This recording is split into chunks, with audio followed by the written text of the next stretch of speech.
আসসালামু আলাইকুম। আপনারা যে কৌটাটা দেখতে পাচ্ছেন, এটা একটা পিঙ্ক সল্টের কৌটা। আমি রিসেন্টলি ২ বোতল ভিনেগার কিনি অনলাইন থেকে। তো ওইখান থেকে এই ভিনেগারের সাথে এই পিঙ্ক সল্টের কৌটাটা আমাকে গিফট দেয় আরকি। সো ১ম এই পিঙ্ক সল্টটা হাতে পাওয়ার পরেই এটার কালারটা আমার কাছে সন্দেহজনক মনে হয়। আপনারা যদি ভালো করে লক্ষ্য করেন দেখবেন যে আ সবগুলা দানা সমানভাবে একটা হালকা পিঙ্কিশ রং মনে হয় যে দিয়ে দেওয়া হয়েছে। অরিজিনাল হিমালয়ান পিঙ্ক সল্ট যারা খাইছেন তারা জানেন যে এগুলোর কালার কিন্তু এরকম হয় না। কিছু দানা একটু বেশি লাল থাকে, কিছু দানা সাদা থাকে, একেবারে গুঁড়ো গুঁড়ো থাকলে সাদা আবার একটু লালচে টাইপের হয়, কিন্তু এরকম সব সমানভাবে পিঙ্ক কালারের হয় না। তো আমি একটা এক্সপেরিমেন্ট করলাম। এটা হচ্ছে পানিতে গুলে আমি দেখতে চাইলাম যে আসলে এটা কি অরিজিনাল কিনা। অরিজিনাল পিঙ্ক সল্ট পানিতে গুললে পানিটা ক্লিয়ার থাকে, আর যদি ফেক পিঙ্ক সল্ট পানিতে গোলা হয় রঙটা আলাদা হয়ে যায় আর পানিটা ঘোলা হয়ে যায়। সো আপনাদেরকে আমি আজকে আপনাদেরকে এক্সপেরিমেন্টটা করে দেখাচ্ছি। আচ্ছা, একটু পিঙ্ক সল্ট নিয়ে আমি,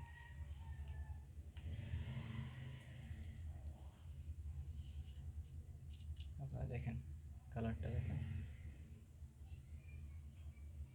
আচ্ছা আচ্ছা, আমরা এখন পানিতে মিশিয়ে দেখি।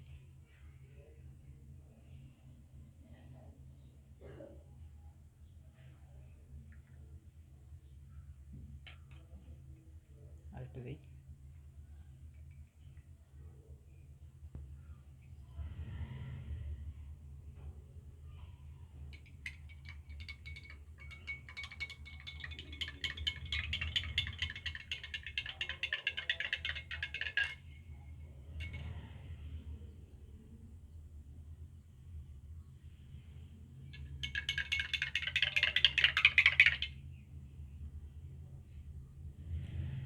আপনারা যদি ভালো করে দেখেন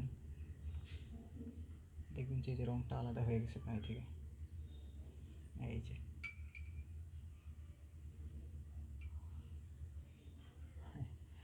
এই যে রঙটা দেখুন কীভাবে আলাদা হয়ে গেছে।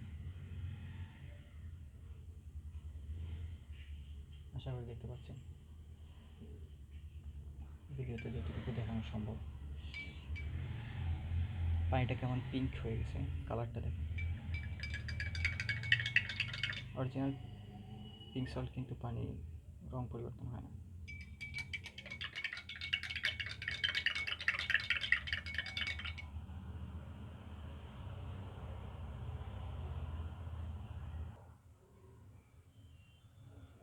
তো এই হচ্ছে অবস্থা, পানিটা একটু পিঙ্কিশ হয়ে গেছে আর একটু ঘোলা ঘোলা লাগতেছে দেখেন।